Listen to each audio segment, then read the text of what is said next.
بینەران و بیسەرانی خۆشەوی سڵاوتان لێبێ لە ئاڵلقەیەکی دیکەی پەنجەمەوە لەگەڵەوەی بەڕێزداین لە بەرنامەیەم جارەشدا درێژە بە گفتوگۆکەمانە دەین لەگەڵ مامۆستا فەرێدون دارتاش سەرۆکی پێشووی تیپی مۆسیقای سلێمانی و هەروەها ئەندامی یەکێتی مامۆسایانی کوردستان، زیندانی سیاسی، ئەندامی کۆمەڵی ڕەنجدەرانی کوردستان و کۆمەڵی بابەتی گرنگی مێژووی دیکە هەن کە لە مەڵقەیەدا شایەتیان لەسەردا. مامۆستا بەخێر بێتەوە بۆ بەرنامەکەمان. سپاستان نەکەین. ئەگەر کەمەکێ لەسەر یەکێتی مامۆسایانی کوردستانی قسە بکەین، چونکە تۆ هەم بۆ خۆت ئەندام بووی و هەم مامۆستا ئەنوەر دارتاشی شەهید کە برای جەنابتە ئەو سەردەمانێک سکرتێر بووە، نیە سکرتێری سەرۆکی یەکێتی مامۆسایانی کوردستان بووە. یەکێتی مامۆسایانی کوردستان لە ساڵی 62 لە سلێمانی دامەزرا. بەڵێ ئەگەر کەمێکێ باسی ینی یەکێتی ڕۆڵی یەکێتی مامۆسایان بۆچی وا بە درەنگکەوت ئەگەر بەراوردیکەی لەگەڵ یەکێتی قوتابیان و ژنان و ئەوانە ئافرەتان؟ لە ڕاستیە یەکێتی مامۆستایانی کوردستان لە مانگی 5/62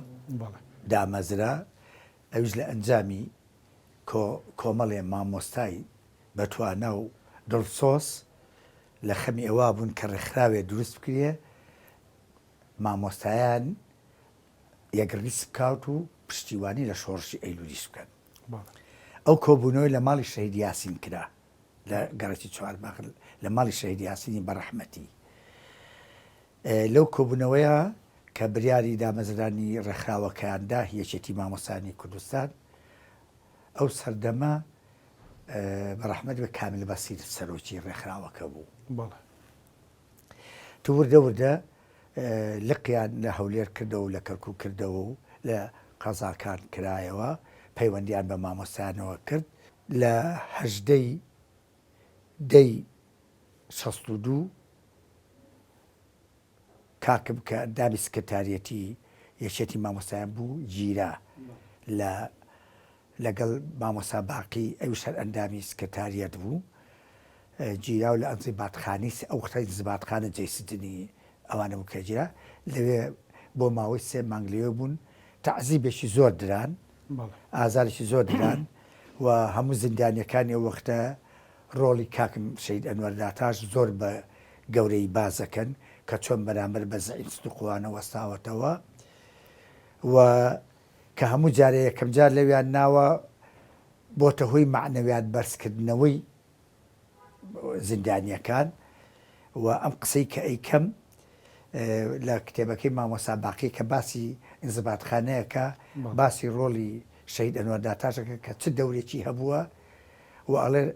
جگە لە لیان و مقاومەکردنی بە مناقەشە و بە زیرێکی خۆی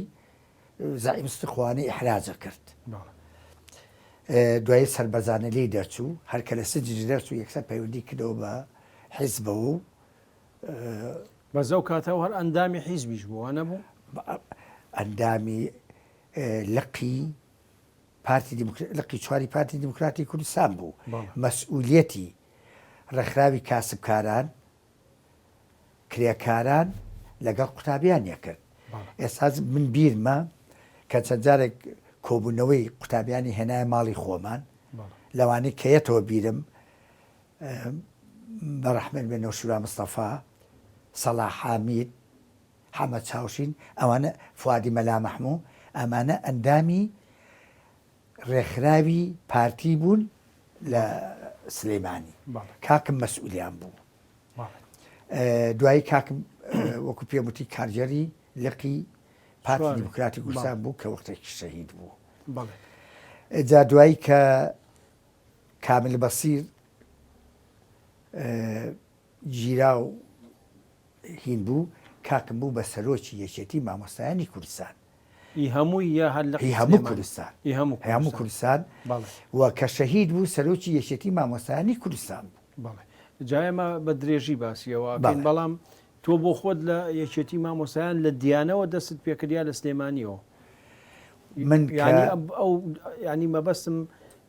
لقی یەکێتی مامۆسایان لە بڵێن ڕەواندز و لە دیانە و لە هەولێرەوانە کەی کرایەوە، دوای ئەگەر بسا بۆ بازەکە بەڵێ من وەکوتم لە سلێمانی بووم بە ئەندام لە یەکێتی مامۆسایان بەس ئەندام بوو بەڵێ نەقل بووین بۆ هەولێر من لە دیانە دامەزرام بەڵێ لەوێ گەڕامەوە بۆ هەولێر لەگەڵ فوعاد قەرەداقی و لەگەڵ بەڕەحمەد بێ شەهید عەلی هەژار لقی یەکێتی مامۆستایانمان لەوێ سەر لە نوێ دروست کردەوە کوێ لە هەولێر لە هەولێر وە کۆبوونەوەکانمان لە ماڵی شەهید عەلی هەژارا بوو من کرام بە بەرپرسی مەنتقەی شەقڵاو و حەریر و منطقی مەسیف و ئەوانە من مەسوولی ئەو منطقەیە بووم سەرپەرشتی مەکرد و توانیم لەو ماوەیە لە بیرمە چاک لە ماوەی 6 مانگە 36 مامۆستام هێنای ڕێزیەتی مامۆستانی کوردستان بەس مامۆسایەوە بە نهێنی شتانەکرد وانە یەکێتی مامۆستانی کوردستان بە نهێنی بوو بە نهێنی بەعز بیزانیا زمانی عەبدولکەری قاسمیش و زمانی بەعسیش لە توپە دەکرای دوایی بەهۆی وەزعی شەڕی منطقەی ڕەواندز و ئەو ناوە هاتو چۆکەم بوو من سەرپەرشتی منطقەی ڕەواندزیشمە کرد یەکێتی مامۆستایان ڕووداوێکی گرنگ لە مێژووە دیارە زۆری باز قسە لەسەر کراوە بەڵام بۆ تۆ دووجار ینی شتێکی مێژوویە یەکەمەوەیە کە لە شارەکەیە ماناتەجەول لە سلێمانی کرا ساڵی 1963 ژمارەی کێژگار زۆر خەڵک شەهید کرا و ئەزیەتی خەڵک درا و سژن کرا و ئەمانە یەکێک لەوانەی کە شەهید کرا مامۆستا ئەنوەردار تاشە مامۆستا ئەنوەردار تاشە ڕۆگو جەنابەت باست کرد ئەندامی پارتیە و ینی سەرۆکی یەکێتی مامۆستایانە و حەزەکەم بەوردی بۆمان باسکەیت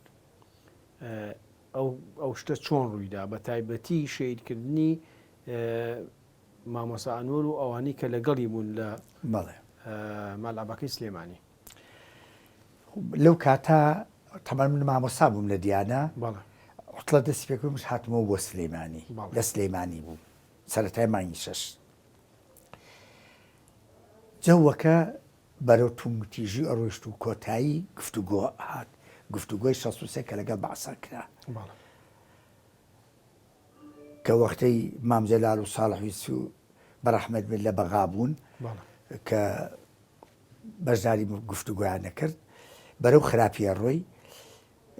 و دەودە هێزی بەعسیش ئەها بەرەو شاری سلێمانی بیرمە ڕۆژی حوتی مانگ و حوتی 6 هێزیشی ئێجگا زۆر هات ڕۆ سلێمانی تە وەزعەکە بە تەواوەتی سوڵقا بوو ئەو وەختە کاکم و ئەوان تەقریبەن 5-6 ڕۆژ بوو لە ماڵەوە نانووست لە ماڵەوە نانووست چکە لە مەکتەبی سیاسیۆ پیان وتبوون کە ئەوانەی دیارن و کەسفن لە ماڵەوە نەنون احتیاطات بکەن لەکوێ ئەنووستن لە مەلعەبەکەی سلێمانی ئەو وەختە مەلعەبەکەی سلێمانی دەرەوەی شار بوو یعنی پشت مەلعەبەکەی خان و یەک هیچ نەبوو هەمووی زەرعات و تەماتە و خەیار و کاڵ و بابەتان نەبوو ئەو وەختە بەڕەحمەد شەهید یاسین کە ڕاضێکی مەشهوری سلێمانی کوردستان بوو مدیری مەلعەبەکە بوو لەبەرەوە کاکم و شەهید یاسین و حەمە بۆر و ئیسماعیل هەرچوانیان لەوێ هەنووستن شەوی نۆی حوزەیران کە بڵێن هەشت لەسەر نۆیەکە بۆ بەیانی نۆی حوزەیرانە دەوری سەعات 2-3 شەو مکەبەرە ناو شارە گەڕا کە کەس نێتە دەرەوە قەدەغەی هاتوچۆ کراوە بام پێش ئەوە حکوومەت چواردەوری سلێمانی هەموو سەرگردەکانی کرد و بەڕەبیە و چواردەوری سلێمانی گرتبوو بۆ ئەوەی کەس ڕان نەکا و ئابلۆقی شارەکە شەڕ ڕوویدا بوو لە منتیقاکە چی بوو هیچ شتێک ڕووی ناوە کە ئەمەی کرد هیچ شتێک ڕووی ناوە بەس ئەوەیە بەعەس خۆی لە بیان بوو کە پەلاماری کوردستان بە یەکێک لەو شوێنانی کە حکوومەت ڕەبێ لێدا نەبوو مەلعەبەکەی سلێمانی بوو کە ڕەبیان لێدا نابوو دوای ناو مەلعەبەکە تەفتیشەکەن کە چوونە ژوورەکانی ژێرەوە ئەو چوار شەهیدایە بینن زابتەکە لێوە چیە کرد شەهید یاسینە لە من مدیری ئێمە و ئەمان ئەم شەویت میوان بوو لای من و تا ئەمە ڕوویاوە ئەتە زۆر مەحاولە لەگەڵ ئەو زابتەیەکرد کە بەریانەوە تا تەماعی پارشان خستبە بەردەمی لە ڕاستی ئەم زانیارانە ئێمە لە ڕێگەی فەڕاشەکەی کە لەوێ بوو بۆی جێڕاینەوە وتی تەماعی پارشیان خستە بەر ملازمەکە زۆر جار لێکرد کە نیان بە توتی دوایە کە تەفتیشی کرد ژوورەکە تەفتیش کرد ڕۆنیان بینی چاپیان بینی بەیانات توشتیان بینی دەماچیان بینی تی کابرێزا بە توتی بەخوا من ناتوانم چکە من عسکرم لەگەڵیان هەر ئەوانە خەبەرم لێ بخوا من ژە کوژن ناتوانم ئەتر کە ڕۆژ بووەوە دەوری سەعات 2 چووبوون ڕەبیان لەوێدانا و 2 شەو بەڵێ تێبکە ڕۆژ بۆ بەڵتومێل بریان بۆ حامیە بریان بۆ محکەمەی وادی ئەو محکەمە و کە زەعیم سدیق و ڕێیس جاسم و حاکمێکیش لێ و ڕاستی ناوی حاکمەکە نازم من ناوی نایەتە بیرم لەگەڵ کوردێکی لێ بووە کە ئەویش قسەی بۆ خەڵک کرد و قسەی خراپیشی کردو بۆ خەڵک ئەوە کارمەندی حکوومەت بۆ یا جاشوشتی وا بوو وەڵی کارمەندی حکوومەت نەبووە خەڵکێکی دیاری ئەم شارەش بووە ئەتر کارمەند بۆ ئەوێ سەعیم کاکمە ناسی لەوە پێش بە حسابەوەی گیراوە و هەڵێ هەمجێت ئەتر هەر چواریان ڕیزەکە جاو محکەمەی وادی لە چوا بووە بۆچی وتوانە محکەمەی وادی ئەو وەختە وایان ناونابوو بۆ سانەوی شیرینی کچانی ئێستا لە کوایە ئەوە خوار ئەو هەر ئەو جادێژ ماوە چاکە ڕوا بۆ کارە زووسک ئەو جادەیە چوو بۆ چوارتە لەویان ڕەبای عسکەریان لێدانا بچکە ئەو وەختە ئەو ناوە هەمووی دەشت بۆ یەک ماڵی لە نەبووە ڕەبای عسکەریان لێداناوە لە ترسی پێشمەرگە نەک شەو بێ پەلامار بە ئەو ناشتانە خەمووی خەندەق بووە ئەو هینەش ئەو محکەمەیە کە چادرێکی گەورە بووە لەوێ دانا بیزە ئەگەیشت ئێستا بچێتە ناو پارتی ئازادیەوە لەوێەوە مەغزەهین دەمەتە دەستێژۆ ئالەویا بۆ جێگاکە محکەمەکە هەر چواریان ڕیزەکە ئەڵە هیچ مناقەشە و شت ناکەین جوێن بە شۆڕژ بن و بەڕەحمەتی بە مەلا مەستەفاش ئەوانش ڕووکرۆتە کاکەم ئەوەڵ جات کە بەعتباری ئەوی ناسی و هین بووە تێتی ئێمە جوێن بە کەس ناین و زەردی کەسیش قسە ناکەین و ئێمە سبێنە چوونە ماڵی خۆمان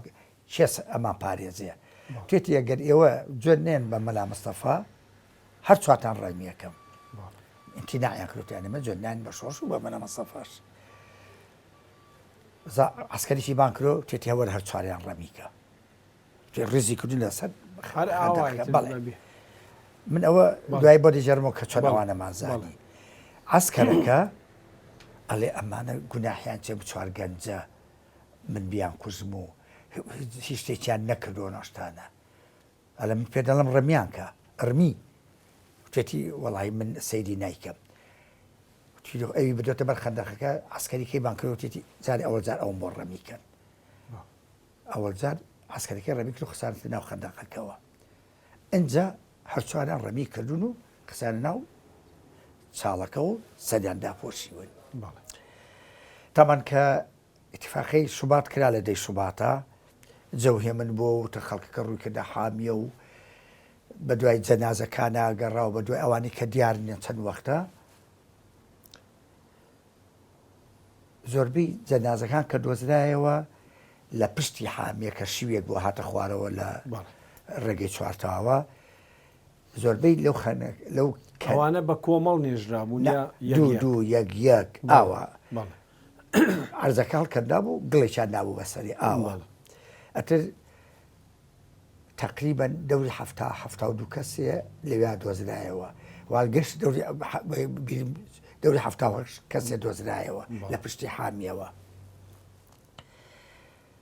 ئێمە هەر ئەگەڕاین بە دوای ئەو چوارەمانە دیار نەبوو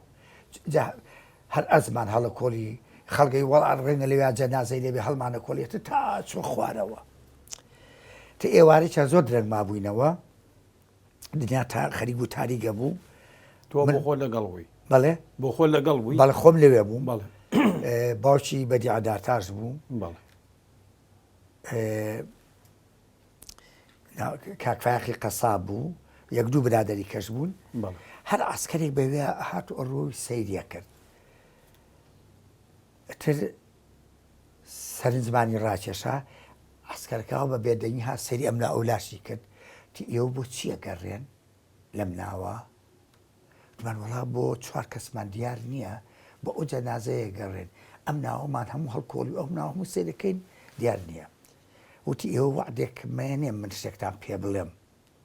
کە هیچ قسە نەکەن چکۆ ئەم کوژن تو وعدمان نایوتوان وعد بێت لە دەمی ئێمە نایەتە دەرەوە وتی وەرە من جێرکەتان پێ بڵێم بردینی بۆ ئەو شوێنی کە پێداڵم لای محکەمەی وادی ئەو خەندەقی کە لای سانەوی شیرینی کچاری ساوە بوو وتی ئالۆ خەندەقان بە زۆر ڕزاکە کێ بە باسی دەکەوتمان وعد بێ باسی ناکەین بەڕاستی ئێمە باوەڕمان نەکرد قەنەعاتمان نەکرد خەڵک بە کیلۆمەتر لە دوای ئەوە ڕەمیکراوە هەموو خەڵکە دۆزرایەوە ئەمان بۆ لەویە ئەلاکوونی ئێوارە بوو درەنگ بوو بۆ بەیانی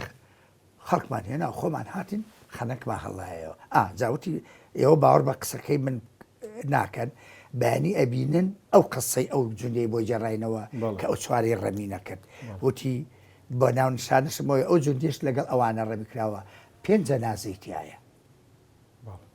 وەڵاکە خەنەکەمە هەڵایەوە فعلا هەر چوار شەهیدەکە و عسکەرەکەشی تیاوە کە شەید کراوە کە ئەو ئامادە نەبووە ڕەمیانکە بەڕاستی ئەوە یەکێکە لەو ڕۆحە نیشتیمانیە لەو ڕۆحە ئینسانیەی کە ئامادەن وە کوڕێکی گەنجی عسکەر چوار کەس ڕەمی کا بە خۆڕایی یعنی بەڕاستی خۆشی کردووە بە قوربانی خۆشی کردووە بە قوربانی ئەو شەهیدانە وڵاتر جەنازەکان تەمەن ئەو وەختە هەموو شەهیدەکانی کە ڕەمی کرابوون چ لە شیوەکەی پشتەوە چ لەگەڵ ئەمانە ئەوەرزار لەو جادەی کێسا پێجەکاتەوە ڕابۆ ڕێگەی چواتە هەمووی ئەوەرزار لێوان ناشتمانن بەڵامەتە دوای کەس و کار کە ئەچوو بە بناو ئەم حامیا ئەڕێ بوو ئەوێ ژنان و ئەوانە پێمان ناخۆش بوو عائیلە بەوێ ئەڕوا و لێوێ ئەگرین و هینەکەن ئەتە بیرمان کردەوە کە بیان گوێزینەوە بۆ گردێک بۆ شوێنێک کە معقول بێ ڕاستێکی ڕوومان لە ماڵی شێخان کرد ئێمە چەند کەسێ بوون چوین بۆ لای ماڵی دەرخشانی شێخ جەلال و ئەوانە توان شتێکی وە هەیە ئەوان ماڵی شێخان هەر هەمویان وتیان چۆ بە باش دەزانن ئێمە ئامادەین ئەو گردیان پێبەخشین ئەو گردی شەهیدانی ئێستا گردی شەهیدانی ئێستا 2500 مەتر ویایانی نییە وتیان بڕۆ شەهیدەکان لێوێ بنێژن لە دوای ئەوە ناوەرا گردی شەهیدە بەڵێ دوای ئەوە ناوەندرا بەڵێ جا خەریتەی بۆ کرا و تەسمیمی بۆ کرا و ئەوە بەیلی کونی قبرێک 2 مەتر و نیو وایە و ناوەڕاستەکەی گوڵ و ئەمانە بێ و خەریتەی بۆ کرا و مهندسەکان زۆر یارمەتیان ناین و خەڵکی دەوڵەمەنی ئەو سەردەمە پاریان بۆ کۆکردینەوە سیاجی بۆ بکەین و قبرەکان هەمووی هەڵبەستین و بە تەریقێکی فەنی و بەڵام ئەتر ئەمەە خەڵک حاجە مردووی هێنا لێوێ نشێ دوایەوە گەورە بووە شوێنە سەکە گەورە بوو شەڕیشی بەسەرا هاتوتر ئاوای لی هەر کێسایی بینی بەداخەوە بەڵێ کەواتە بەسەرهاتی شەیدکردنی شەیدەنوەر و ئەو 3 کەسەی لەگەڵی بوون بەو شێوەیە بەڵێ تەبەن لەو بەهێز گەلۆژدا ئەو مەڕەتە جەورە 3-4 ڕۆژی خایان بەڵێ تقریبا نزیکەی 3500-4000 کەس گیرا بناڵ و گەور و بچووک باشە ئەوانە ینی هەر ڕەش بگیریانە کردیەکە فەرقی ناکرد ینی چیان بەدەستکەوتیان گرت ئەسوو خۆیانە کرد بە ماڵانە بەڵێ چێ کوڕی گەنج بوو ئەیان گرت کوردجاری وە هەبوو 14 ساڵ و 15 ساڵیشی تێکەوتووە من بەعزێ مە ئاساتی بجێڕمەهی ئەو ڕۆژە ماڵ هەبووە عسکەرەکان ڕویان تێکردووە خوشک و دایکەکەی پەلاماری عسکەرەکانەوە بۆ خاتر کەویستانە کوڕەکانیان برن بۆ خاتی خوا بۆ خاتی پێغمە دەستیان ماچکرد و نیان پاڕاونەتەوە مایان بن و وەڵڵا هیچ نین و عیلاقیان بە هیچەوە نییە و ناشتانە زابتەکەوتیتی باشە بە بمێنێتەوە نایان بین تۆ زۆر دوورکەونەوە بە ژنەکانیانەوە کوڕەکانیان ڕەمی کردوون 2 کوڕ لە ماڵێکە هیچێک لەوانە ماڵی حاجە و ڕەحمان 2 کوڕیان لە ماڵەکەی خۆیانەوە ئەو 3-4 ڕۆژە هەر جەنازەکان لەو ماڵا بوون ناتوانی بیبەنە دەرەوە زۆر کەسی کەس لە کۆڵانەکان هەبوو ئاوە سەری هێناوتە دەرەوە ڕەمیان کرد و کوشتیانە بۆیە مەجموعی شەهیدانی ڕۆژی 9 حوزەیران بە ڕۆژەکانی دواییشەوە لەگەڵ ئەوانی بە چوار دەوری شارە شەهید کران مەسە خەڵکی لادێ هەبوو هاتووە شت بێنێ بۆ ناو شار نەیزانیەوە مەنەختە جەولە کە نزیک بۆتەوە لە ڕێبەکانەوە تاقییان لێ کردوون گەیشتۆتە دەوری 172 کەس مەزموعەکەی هیوا هەبوو چوار پێنج لەو بەو گەرمایە لە نزیک ئەو ڕێبایانە کەوتون و بۆ گەنیانە بە زمان مۆسەباسیەوە کرێت کە گوایە لە چیای ئەزمەر شەڕێکی گەورە کراوە و حکوومەت شکاوە و ئەمانەوە ینی پێشتر چەند ڕۆژێ پێشتر یا ڕۆژێ دوو ڕۆژ پێشتر شتیوە هەبوو شەڕ هەبوو دوای شەهید بوونەکان دوای شەهید بوونەکان حکومە هجومی کرد بۆ ئەزمەر شکا بەڵێ هەتا یەکێک لە قائیدەکانیان ملازمێک بوو ئەوش کە زۆر حاقد بوو لە مەنەقەتە جەولەکە دەستێکی زۆر خراپی هەبوو دەورێکی زۆر خراپی هەبوو لەوێ حەقی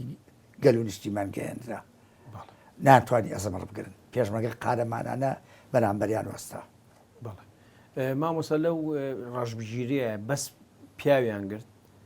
ژن و ئەوانە نەگیران لە نەمبیستۆ بۆ ژن نەمبیستووە بەڵام هەچی ڕئیس دائیرەش بوو کە گرتیان بردیانن ینی فەرقی کەسیان ناکرد مهمەوە کورد بێ اینجا لە کوێر حەبسیان کردن لە تەویلەکان کە ئەسپۆوانەیان تیایی نەکرد بەخێوە کرد ئەتر ئەو چوار پێنج ڕۆژە هەموو لە وەزعێکی زۆر خراپە بێ خواردن بەو گەرمایە وەزعێکی زۆر ناڕەحەت مەساتێکی گەورە بوو ناو شار هەمووی مەسات بۆ هەموو کوشتن و بڕینەوە هەموو جەنازەیەوە ڕۆژانێکی زۆر ناخۆش بوو جا زۆر کەسیش وە ئەزانێ مەنەقەتە جەولە بەس لە سلێمانیا کراوە نوێ حوزەیران نە لە شاری کەرکووکیش کرا عینە ڕۆژ لە نوێ حوزەیرانە لە شاری کەرکووک کرا نیوەی گەڕێکی شۆریجە وێران کرا بە شۆڤڵ تەخت کرا کۆمەڵێ خەڵکی تێکۆشەر ئیعدام کرا لە هەڵواسرا وە چەند ڕۆژێک لە کەرکووک هەر بە هەڵواسینمانەوە معروف بەرزنجی و ئەمانە نزیکەی 28 دێ لە چوار دەوری کەرکووک وێران کرا بە تایبەتی ئەو دیانەی نزیک شەریکەی نەوت بوون کەرکووک بە ئاساتێکی زۆری بینی لە نوێ حوزەیران و ڕۆژانی دواییە لە هەولێر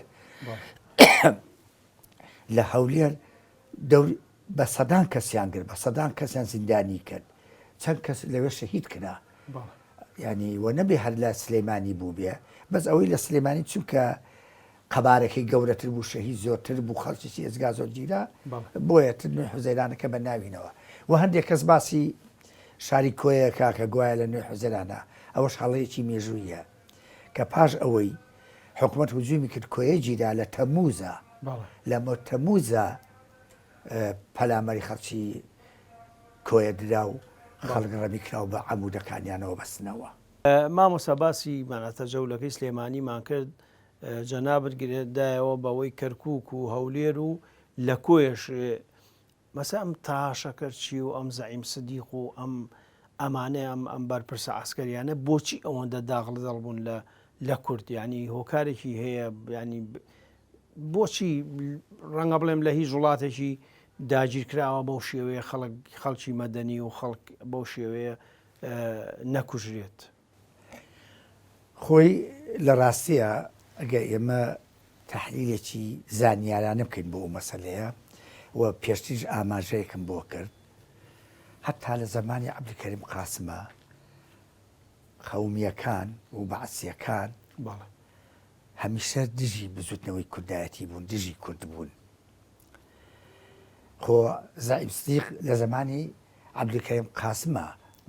مەجزەرەکەی سیارەی کرد لە ڕێگەی دەربەنی خان و چەندین کەسیان لە دەوروپشتی سلێمانی و لە سلێمانیان شەهید کرد خۆ هەر زمانی عەبدولکەریم قاسمیش بوو بەس ئەمانە زوباتی قەومی و شۆڤێنی بوون بەرامبەر بە کورد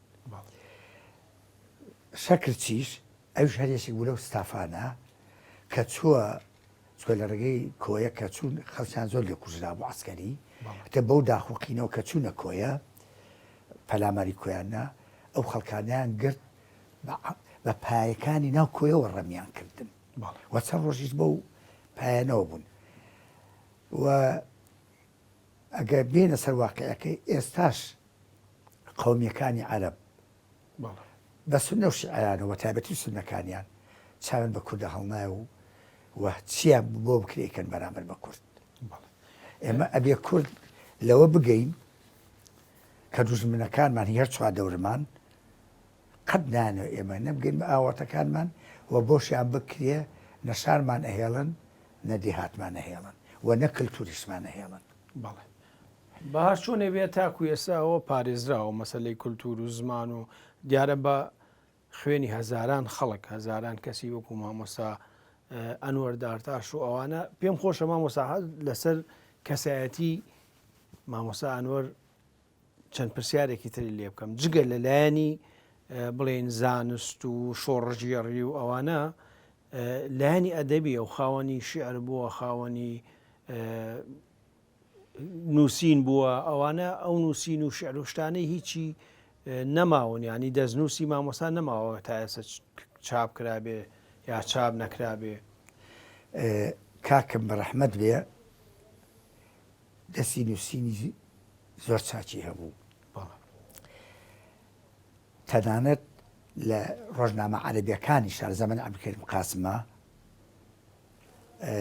مەقالاتی ئەنووسی بە ناوی مواطن عەرەبی من حلە وەکو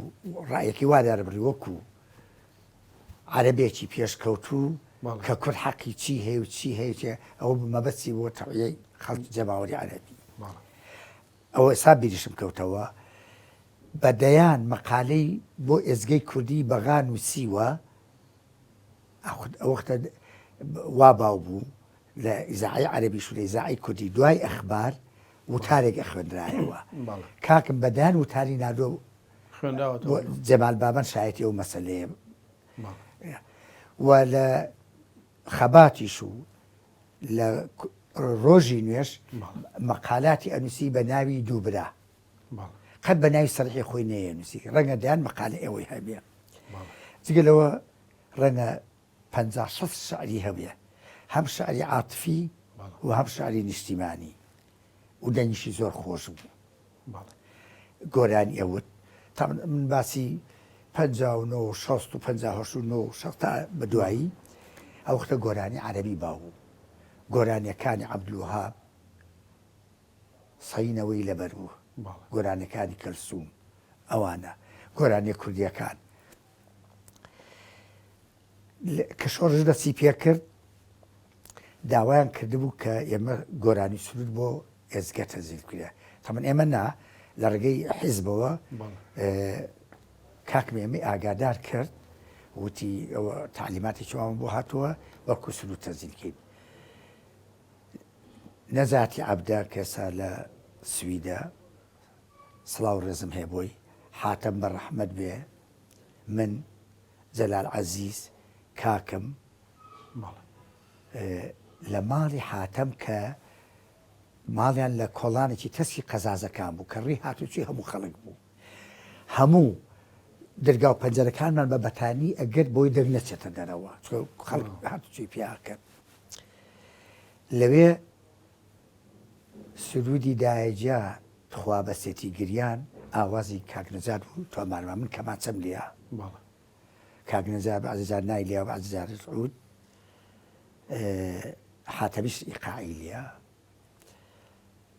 ئەو گۆرانیمان کۆرس بوو یاخود هەر کێی خوێند کێ سرودەکەی وت بە یەکەوەتانوە دیا هینەی کاکنەجار دایەجا بەسێتی گریان بۆ یەکەم جاریش سرودی جەژنی کوردستانە کاکم تەنزیلی کرد لەحنی عین شەونم بوو ئەوە چەند گۆرانی کەشمان هات تەنزیل کرد ئەوە نانمان بۆ ئێزگەی شۆڕش دوایی وەزعەکە باش نەبوو شوێنەکەمان جۆزایە بۆ ماڵێک لە لای ئەم مەسلحی ئێستاوە کە کراوە بە عیمارە ئۆشتانە بۆ ئەوێ جا بەڕاستی لەوێ جا ئەو کاسێتە لە ماڵی شەهید ئیسماعیل دامان نابوو کە منعەتە جەولەکە بوو ژنەکەی بەڕ لەناوی بردبوو ئەو لەبەر ئەو ڕمانەسی چوو شعرەکانی و نووسینەکانیشی کە منعەتە جەولەکەی 63 بوو هاتوون بۆ ماڵی ئێمە بەس دایکم لە ماڵەوە بوو چکە منیش لە ماڵی سەلاح حامید مختەفی بووم خۆشادوە باوک کاکم نەهێشت لە ماڵەوە بنوم هەچی کتێب و شعر و هین و هەمویان قسە گونیەوە بردیان و ئەرسیفەکانی هی منیش و کاتی سوامی فەوتە لەبەرەوە گۆرانێکی قاردیلانشمان هەر سەزیل کرد لەوێ بەڕاستی ئەگەر ئەو مەرەتە زەروستە نەبووە بە تەمامی زۆر شتی کە بکەین دوای مژ چوون بۆ دیانەت لە سلێمانی ژنەمام بەڕاستی ڕۆڵی کاک حاتەم و کاک نەجات و جەلال عەزیز حەقە بە بەرزەوە بنرخێنێ ڕۆحی و شەیدانە هەموو شەیدانی کوردستان شاد بێ بەڵام بۆ ئەوی کۆتایی بەو ینی ئەوەی کە پەیوەندی بە شەیدەنوەرەوە هەیە بهێنین و جارێکتر ڕەنگە باسی نەکەینەوە پێم خۆش بوو پرسیارە لێکم ساڵی هەفتە کە مفاوەزا دەکرێت لە بینی حکوومەت و ئەوەی بەیان نامە 11 ئازارەوانە شخصی مەلا مستەفا بنەماڵەیەوە بانگەکات دایکت و وابزانام جەنابەت و نازانم چیتر ئەوە بۆچی بوو ینی هۆکاری چی بوو کە لە شاری سلێمانی مەسەلەن بە تایبەتی ماڵی شەید ئەنوەریان هەڵبژارد و بۆ دیدار لەگەڵ مەلا مستەفا دوای 11 ئازار کە گفتوگۆ کرا بیدایەتی ئەواخری مای تەمووز بوو بە ڕەحمەت بێ عەبدولی سوودان ناردی بە شوێنما وتی بروسکێکمان بۆ هاتۆ لە بارەگای بەرزانیەوە بە ڕەحمەت بێ داوای تۆ دایکت دەکا کەوت ماعیدەکەشی پێوتین وتی 14 هەشت وتمان باش زۆر پێمان خۆشە ئێمە چوین بۆ حاجی ئۆمەران لەوێ میوانی بە ڕەحمەت بێ بارزانی بووین لە ڕۆژی 15 ئێوارەکەی 15 لەسەر 16 با بڵین شەمحەمەی هەرسین بە ڕەحمەت بێ باشی ئەم ئاری هەرسینی ئێستا ئەو وەختە سکرتێری مەلا مستەفا بوو وتی ئەم شەو سعا هەشت و نیوەرە بۆ ئەوێ بەڵام ئەوانی کە مقررە لە دیوەخانەکەی مەلا مستەفا بن ئافرەتی تیانێ بە هەر خۆت پێیبەتە نییە تون باش قەی ناکە بەخوا دەوازم دوای 8 و نیو بە تۆزێک شێمحەمەها سرپانی بەگوێیە وتی کاک عەبدولوهاب و فەتاغا بە ڕەحمەت بێ هاتوون یانە بێنە خزمەت جەنابە مەلا مستەفا تۆزێ ئەوە وەستا وتی چاوەڕێکەن ئایان بینم عەلا کوڵین توردەوەدا مەلا مستەفا چۆ ژوورێکی کەوە بە تەنیس قاعبووین دیوەخانەکەەوە بوو یەکە جەماعەتی بانگە کرد من کە چووم دەوری سعایەکی شەو کە چوومە لای زۆر ڕێزی کرد باسی کاکمی کرد کاک تێ ناسی بەڵێ سا بۆ بازەکەم کە چۆنی باسی کاکمی کرد وتی من پێشتر کاکتم نەیە ناسی بەڵام لە کۆنگرەکەی کۆیە لە 1863 کۆنگرێکی نیشتیمانی کرا هی عەشایر و کەسایەتی کورد لە شاری کۆیە کاکم وەکو سەرۆکی یەکێتی مامۆستایان چوو بوو لەوێ وتارێکی خوێنبەوە من ئەو وتارم نەدیوە گوێم لێ نەبووە من ئەمە بە ڕەحمەت بێ شەخسی مەلا مستەفا بۆی باس کردم وتی کاگەنوەر وتارێکی خوێنەوە وتارێکی ئەمەنە واقعیانە و مەنتقیانە و شۆڕژگێرانە کە هانی هەموو کوردی ئەوە بە جیاوازی بیر و باوەڕیان بە جیاوازی ئینتیمای تەبەقیان کە یەک ریزمن یەک هەڵویزمین بۆ ئەوەی بتوانین پشتیوانی شۆڕش بکەین و بگەینە ئامانجەکانی کورد وتی بە شێوەیە کشتەکانی باس کرد کە تەئسیرێکی زۆر گەورەی هەبوو لەسەر کۆبوونەوەکە وتی لەو لەحەزەوە من معجب بووم بە کاگەنوەر ئەو بۆیە نادیشم بە شوێن ئێوە حەزم کرد ئەمەتان بۆ باس بکەم و ئەتە زۆر باسی کرد هەتا چەند عایلێکی لە کۆیە کە کاکم لە ماڵیان بۆ هەر باسی ئەو حاڵەتەیان کرد وتی چیت پێویستە من بۆ جێبەجێکم وەڵام من مامۆستام و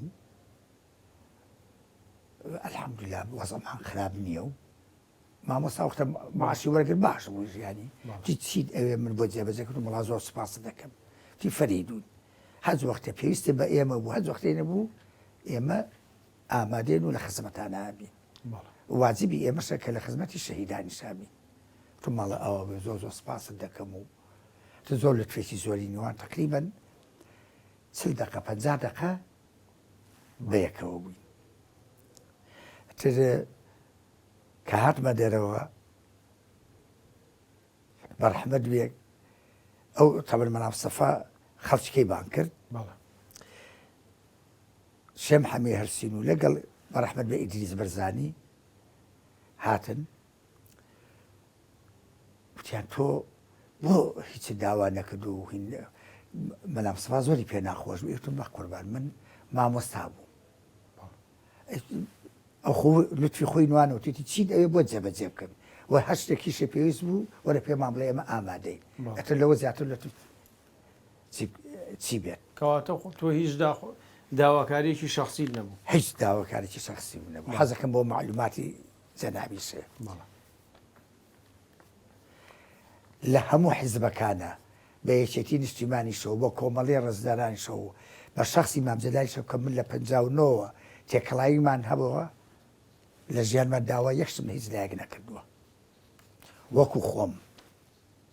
کە من ماوەیەک ئەندامی لەقی هەولێریش بووم پارتی دیموکراتی کوردستان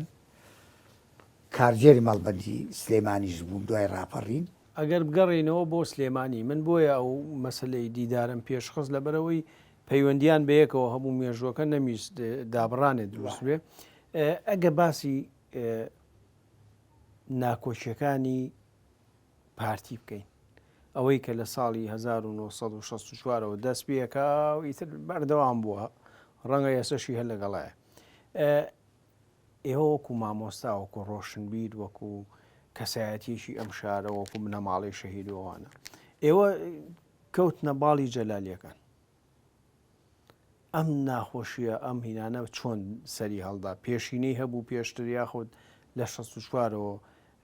بەردەوام بوو باسی ئەوواکرێت کە گوایە لە بەرەوەی مەلا مستەفا لەگەڵ حکومەڕ لێکەوتنی کردووە ئەمانە و هین بوو ینی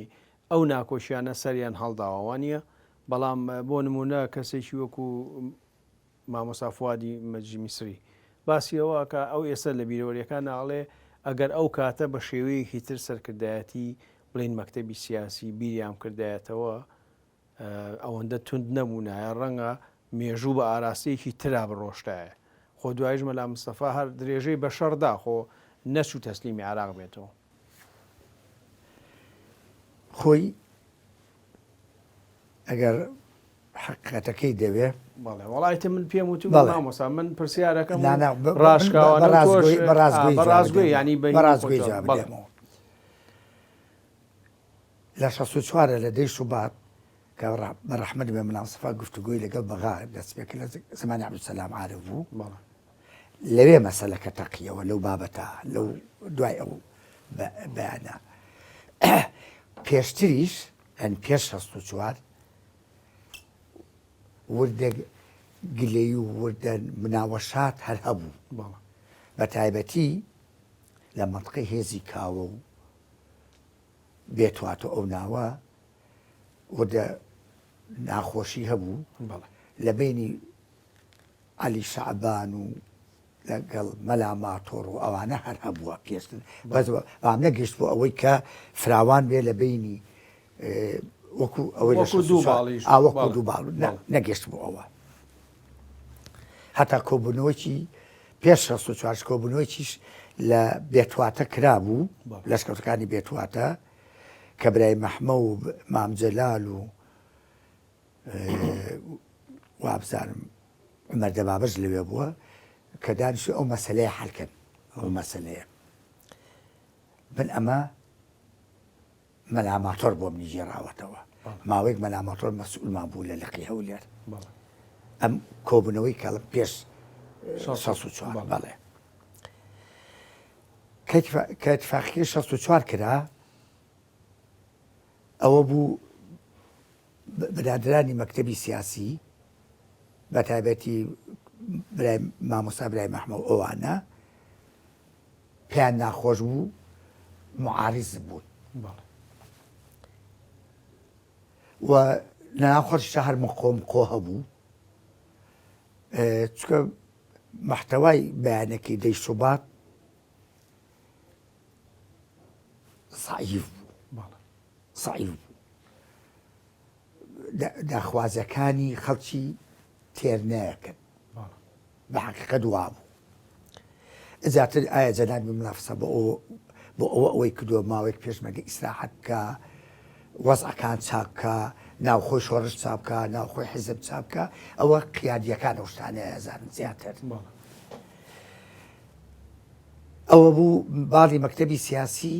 کۆبنەوەی چیان کرد لە ماوەت من بەشمەحال خۆم نەچووم بۆ کۆبوونەوەیە نەچووم بخۆشم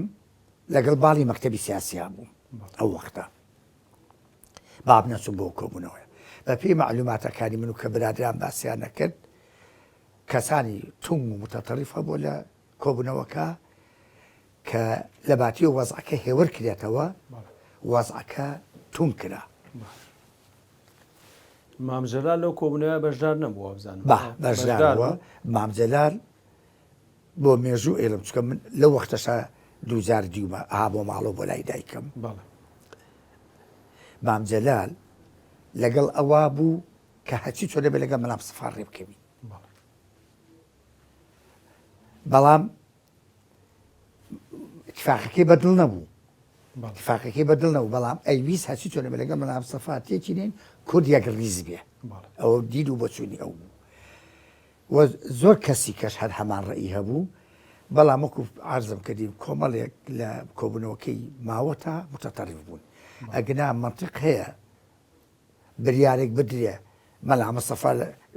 تەنزیمی کرێ لە کە ڕئیسی حیزبە شتی وا چۆن نەبێت خۆشی لەوێ نەبێ یعنی یەکێ لە تەتەڕوفەکان بە هەر حاڵ ئەو بۆ وەزعەکە تومیتوزی تێکەوت و دوای بە شەڕێکی ناوخۆ کۆتایی هات کە کەس بەدڵی نەبوو و من چەند جارێکیش مامجەلالم دیوە و کەسانی کەش کە حەزیان نەکردووە ئەو شەڕە ببێ و زۆریش هەتا خۆی چوو بۆ ڕانیە بە ڕەحمەتی بە مەلا مەستەفاشی دی و مەلا مەستەفا حەزیشی نەئەکرد مامجەلال لەگەڵ ئەو تەیارە بێ بەڵام شەعبێتی مامجەلال و خۆشەویستی ناو پێشمەرگە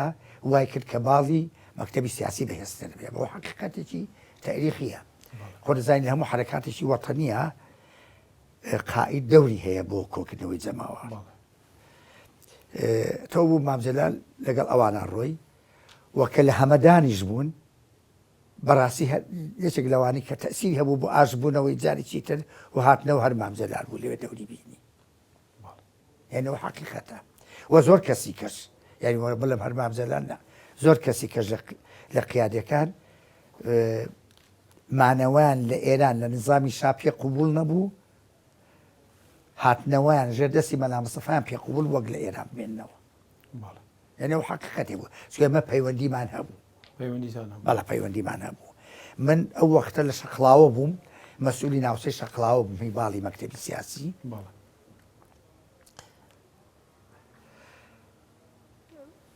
بە ڕەحمەت بێ عەلی عەبدوڵڵا ماوەیەک لە دێ شیلان بوو نامەی ئەو دی ئەنار بۆ ئەو ئەینار بۆ من ئەمنار بۆ ناوچکە بۆ ناوشە مەلا عەبدوڵڵا ئیسماعیل مەلا ماتۆر و سەید ئەحمەد عەبدوڵڵا و زەبیحی و چێمانە هەر لە تەنزیمی ناوەوە بوون لە ڕێگەی منەوە ئەو نامانە ئەڕووی بۆ ئەوێ لە ڕێگەی ئەو کاتە مامۆستا عەلی عەبدوڵڵا لەگەڵ باڵی جەلالیەکان بوو هێشتا نەگەڕابوو نووری شاوەیستیش ماوەیەک ئەوش هەر نامە ئێهێنا و ئەبردووانە ئەوش ماوەیەک هەر لە شیران بوو دوایی چوونە لای مەلا مەستەفا ئەو لە بیدایەتە نووری شاوەیست بە ڕەحمەت بێ لەگەڵ باڵی مەکتەبی سیاسی و لە کۆبوونەوەی ماوەتیش بوو یەکی بوو لەوانەی لەگەڵ بریارە تونگەکان نابوو بەداخەوە. بەڵێ ئەگەرە و پرسیارە بکەم و ئیتر کۆتایی بە مەڵخەی هێنین تۆ زۆر جار مامجەلا لە بینیوە هەڵبەتە دوایش لە هەشتاکان و لە دو هەتا کۆچی دوایشی کرد تۆ پەیوەندیت هەر خۆش بووە لەگەڵی هیچ کاتێ بۆ مامجەلال شتی تایبەت باسکە یعنی پەیوەندی بە و ناکۆچیانەی کە لە 64 دروست بوو مەسەلەن پێی ناخۆش بوو بێ پەشێمە قەت پەشێمان بووە لەوەی کە شاڵە ئەو شتە ڕووی نەدایە شتی وای وتووە بۆ مێژوو قسەکەین باڵەوە بۆی مێژوو قسەیەکەم من بەر لەوەی قسەیە بکەم حەزەکەم یەکشتی مامجەلال بڵێم. بەڵێ